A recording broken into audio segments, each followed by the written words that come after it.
So I wanted to talk about the Magnus effect, which is what causes your ammo to curve in the air off to one side or the other, and it has to do with the airflow going around the ball and why we don't use rusty ammo, dirty ammo, or damaged ammo. You know, I plink around the backyard a lot and collect up my ammo as often as I can, but there's balls that I miss, and so I'll get ammo that's got rusted, pitted spots on it, and I'll clean it up the best I can. But at a certain point, they get so bad that they're starting to create the textured surface is causing the ammo to spin in the air, which pushes it to one side or the other, much like in baseball when you have a pitcher manipulating the baseball.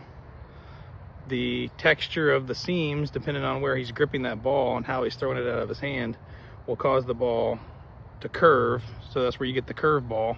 And that can also happen when you have a textured surface on your round, smooth ammo ball. This one also. So this one, for instance, has actually a pit in it, a little actually flat, like a flat spot where it's hit something.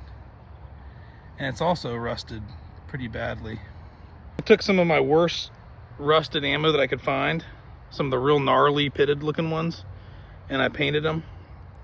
I painted them this green color so that hopefully we can see them show up against this dark blue background easily. I've got several of them already painted up. And I don't know if you can see it down there, but on the on that blue curtain, I've kind of painted a X or a T. I've painted a T. And I'm going to be aiming directly at the center of that T. Hopefully that'll help us identify how this ball is moving. You'll have something to reference the ammo against as you see the ammo going towards that T, whether it's a horizontal movement or a vertical movement. We'll hopefully be able to see that on the film. So this is why it's also important to use precision milled bearings as your ammo. I use PGN most of the time. PGN makes decent bearings for a good price. BC bearings, they make probably even more precision bearing, and that's going to be like your tournament quality ammo. But for practicing in the backyard and plinking around, the PGN ammo does really well. Some people have different opinions about, you know, what the best ammo is.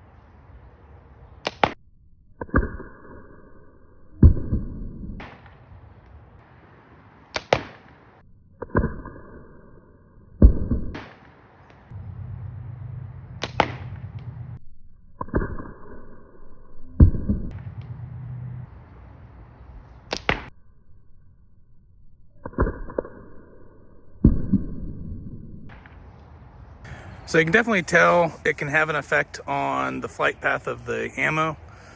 And of course, the more profound the texture is, so the rougher the surface is, the more pitted the ball is or whatever it is, it's going to enhance that Magnus effect, and it's going to make that more extreme curve. So try to demonstrate it a little bit. Hopefully you can see that in the video. Also, the further distance you're shooting, obviously it's going to have more time to move. So the greater distance you're shooting, the more of an effect you're going to realize from that Magnus effect. But anyway, that's why we don't shoot rusty ammo. Now I'm going to go out and try to actually shoot something. Peace.